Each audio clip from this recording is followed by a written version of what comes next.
Gene William Fritz पियाजे का नाम आधुनिक मनोविज्ञान और शिक्षा शास्त्र के इतिहास में स्वर्णिम अक्षरों में दर्ज है।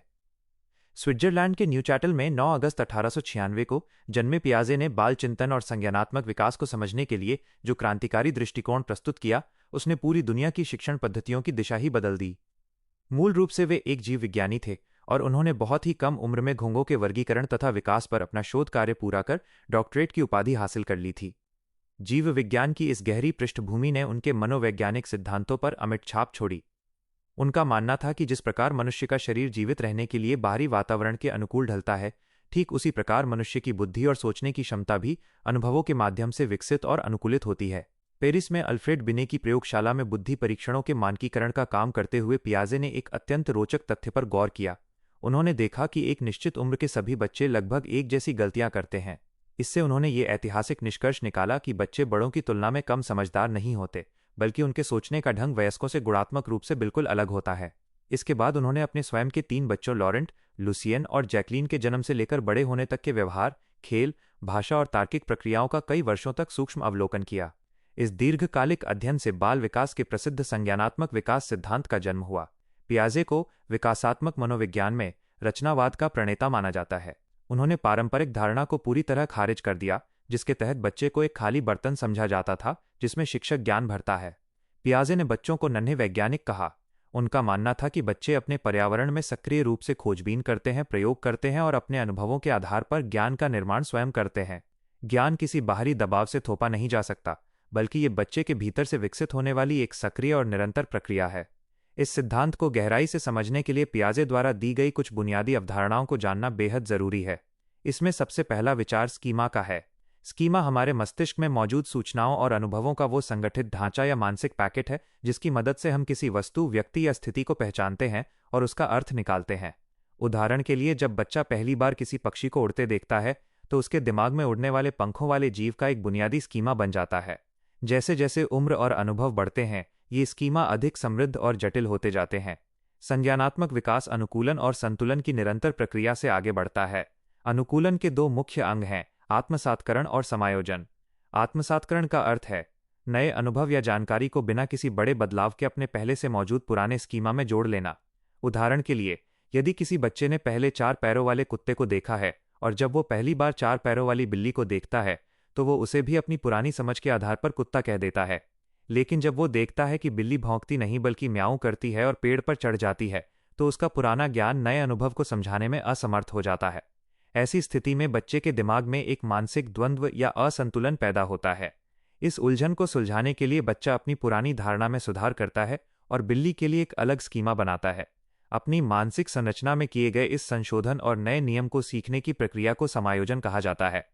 आत्मसात्करण और समायोजन के बीच तालमेल बिठाने और मानसिक शांति पाने की स्वाभाविक जैविक इच्छा को सामीकरण या संतुलन कहा जाता है। यही मानसिक संतुलन पाने की चाह बच्चे के बौद्धिक विकास की सबसे बड़ी प्रेरक शक्ति होती है। पियाजे ने बच्चों के बौद्धिक और संज्ञानात्मक विकास को 4 निश्चित एवं सार्वभौमिक चरणों में बांटा है। उनका कहना था कि ये चरण एक तय क्रम में आते हैं और कोई भी बच्चा किसी भी चरण को लांघकर आगे नहीं बढ़ सकता। पहला चरण संवेदी गामक या संवेदी प्रेरक अवस्था है, जो जन्म से लेकर लगभग 2 वर्ष तक चलती है। इस अवस्था में शिशु अपनी 5 इंद्रियों देखना, सुनना, छूना, चखना और सूंघना तथा अपनी शारीरिक गतिविधियों के जरिए दुनिया का अनुभव करता है। इस चरण की सबसे महत्वपूर्ण उपलब्धि वस्तु स्थायित्व का विकास है। शुरुआत में बच्चे के लिए वही सच होता है जो उसकी आंखों के सामने हो, लेकिन लगभग 8 से 9 महीने का होते होते वो ये जान जाता है कि कोई खिलौना यदि चादर के नीचे छिपा दिया जाए तब भी उसका अस्तित्व खत्म नहीं होता। इस अवस्था के अंत तक बच्चा किसी खास उद्देश्य से चीजें पकड़ना और दूसरों की सरल हरकतों की नकल करना भी सीख जाता है। दूसरा चरण पूर्व संक्रियात्मक अवस्था है, जो 2 से 7 वर्ष की उम्र तक रहता है। इस दौरान भाषा का विकास बहुत तेजी से होता है और बच्चा प्रतीकों के जरिए सोचना शुरू करता है। वो एक लकड़ी के टुकड़े को बंदूक या झाड़ू को घोड़ा मानकर खेलने लगता है। हालांकि इस उम्र में बच्चे का चिंतन तार्किक नहीं होता और उसमें कई सीमाएं होती हैं। इस अवस्था का प्रमुख लक्षण आत्मकेंद्रितता है, जहां बच्चा केवल अपने नजरिए से सोच पाता है और यह मानने लगता है कि जैसा वो देख या महसूस कर रहा है, पूरी दुनिया भी ठीक वैसा ही महसूस कर रही है। इसी उम्र में जीववाद भी दिखता है, जहां बच्चा गुड़िया, पंखे या खिलौनों जैसी निर्जीव वस्तुओं को भी जीवित मानकर उनसे बातें करता है। इसके अलावा बच्चे में केंद्रीयकरण पाया जाता है, यानी वो किसी समस्या के सिर्फ एक ही पहलू पर ध्यान दे पाता है। साथ ही उसमें पलटावी या विलोमीयता की समझ नहीं होती। जैसे वो ये तो जानता है कि पानी से बर्फ बनती है, लेकिन ये समझने में उसे कठिनाई होती है कि बर्फ पिघलकर फिर से वही पानी बन जाएगी। तीसरा चरण मूर्त संक्रियात्मक अवस्था है, जो 7 से 11 वर्ष की आयु तक चलता है। इस चरण में बच्चे के चिंतन में पहली बार ठोस और वास्तविक तर्क का प्रवेश होता है। बच्चा उन चीज़ों के बारे में तार्किक निर्णय ले सकता है जो उसकी आंखों के सामने प्रत्यक्ष मौजूद हैं।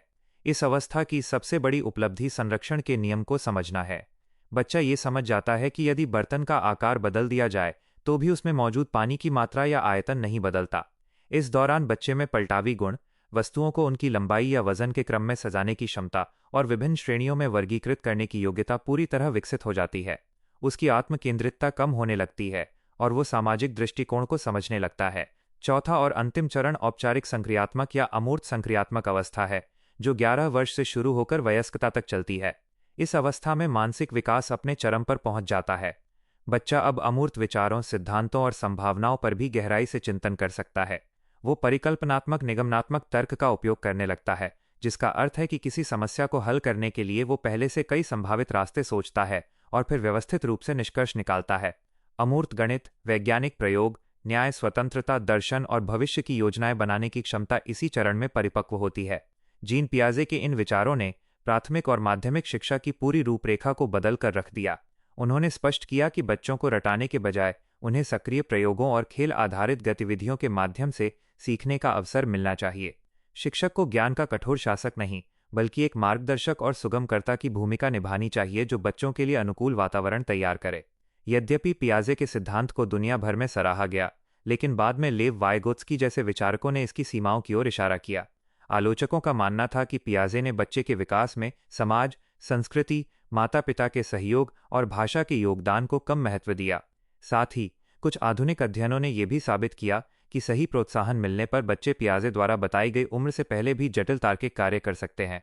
इन तमाम आलोचनाओं के बावजूद जीन पियाजे का ये सिद्धांत आज भी बाल मनोविज्ञान और शिक्षण प्रशिक्षण की सबसे मजबूत बुनियाद है।